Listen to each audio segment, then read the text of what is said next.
Okay, I'm just preparing my kit for, I guess I've got glacial acetic acid, 99.5%, which I'm going to dilute down to about 80%.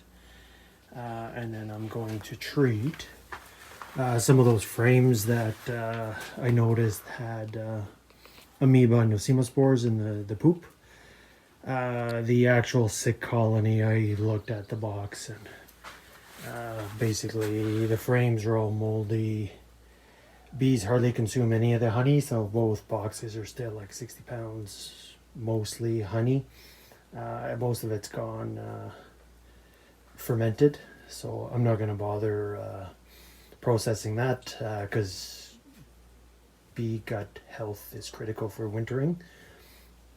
And I don't want to feed them fermented syrup or honey because it'll just make them sick and make them prone to gut infection. So this box here, what I'm going to do is I'm just going to scrape the wax off along with the honey. And I've got a tote here full of other cappings and scrapings. So what I'm going to do is we finally got some warm weather, so I'm going to set up my solar melter and I'll start processing some wax. But what I'll do with this box first is fill it with water to dilute some of the honey out, just to get cleaner wax and break it up in little pieces, and then it melts pretty good. So what I'm gonna do as I go through the process is I'm gonna stack some boxes here with an empty box on top. You do about 100 mils of 120 mils of the 80% glacial or acetic acid. I'm going to use a dish, metal dish, or a glass dish that I'm going to put on top of the frames. I'm going to seal everything up with duct tape so it's nice and sealed. I'll put anything that did have amoeba, so I've got that. This insert here is from the colony that was sick, so I'll make sure that goes in there too. So I'll probably do 3 boxes worth. And what I've done with these frames here, I've scraped them. I've torched some of the any mold that was on them and excessive. There wasn't too much feces. This is from other colonies, but I did notice some Nosema and amoeba when I did scrape feces. So no point taking a chance. And now that I have the acetic acid, might as well use it. So I'll probably start that tomorrow, and I'm just going to show you what that looks like. So right now I'm just going to scrape those frames out into this tote.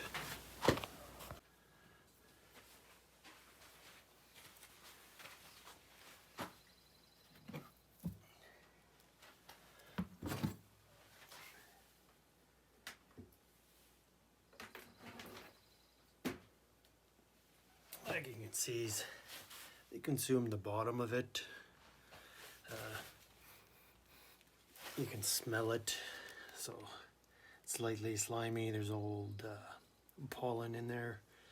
The white on the bottom of the cells there is some type of pollen. And then there's a few cells with crystallized honey, but feel bad about getting rid of these, but I'm tired of these bees getting sick, so too fermented for me.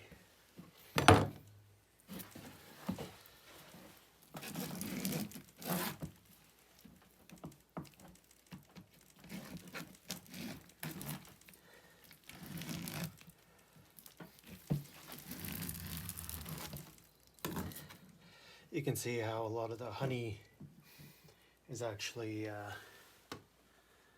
mixed in with pollen. So what they do is they cap honey above the honey cells, so that's where they get a lot of their protein for raising brood in the spring. So I don't mind having these, but I guess you can see, oops, it's sticky, how the honey, so if I just show you there, let's see, the interface, handle on this. You can see pollen in the bottom and about a quarter inch of honey on top. And this stuff is kind of dark, so this is actually probably honeydew. So probably not the best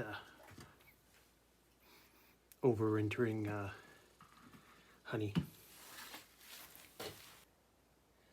Makes me sad, but it's got to happen. So that's about 20 frames this year and about 40 frames last year that I'm getting rid of. So it does speed up the season, but I'm just going to have to build some new wax and keep it clean. And now that I have treatment option, I'll treat any extras every year with acetic acid just to eliminate the risk and reduce my spore loads and hopefully amoeba. Okay, I'm about to start my acetic acid fumigation process. So PPE is important, so we're talking about, I'm going to be making a solution of about 80-85%. So it's really important that I guess you wear your PPE. So this acid's 99.5% pure. So if you get it on your skin, it's going to hurt and cause some damage. Don't have a full apron, but I'm going to set myself up a barrier, and I'm going to pour on the other side of the barrier, but I'll wear my goggles, my mask.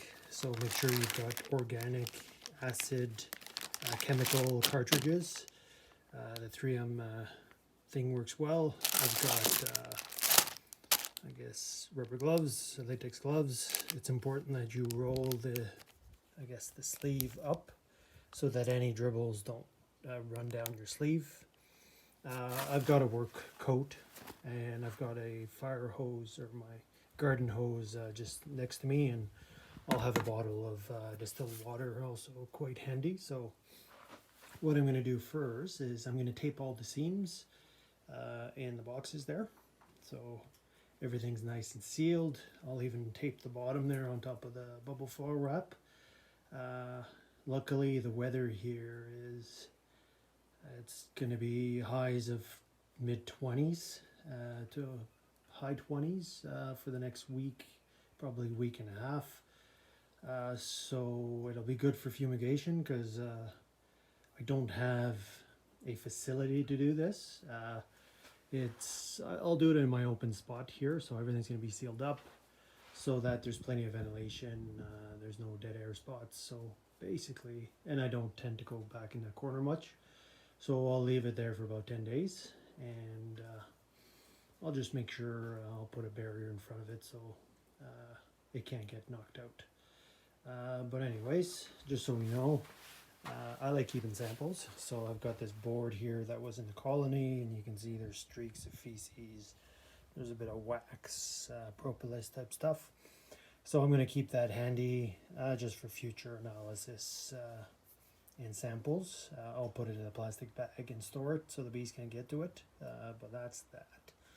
So I'm going to start with taping my boxes, and I'll just use this tuck tape because it won't be on too long, but this is the stickiest stuff on earth, so it should work really well. Here's the acid. So there's two ways of doing it. There's by weight and by volume. What I'm going to do is I'm actually going to go 37. I'm going to do about 85%, so I'm going to do 37 mils of distilled water here. And then I'm going to pour it into this larger beaker here. And then I'm going to pour the acid in here to 200. Okay, because it's basically 100 mils per box. So I pre-calculated it using the molar weight and all that type of stuff. So if I do that, it should give me 85%. So again, about 38 mils, so just under 40. Stick it in there. And then I'm going to take the acid and top it off to 200.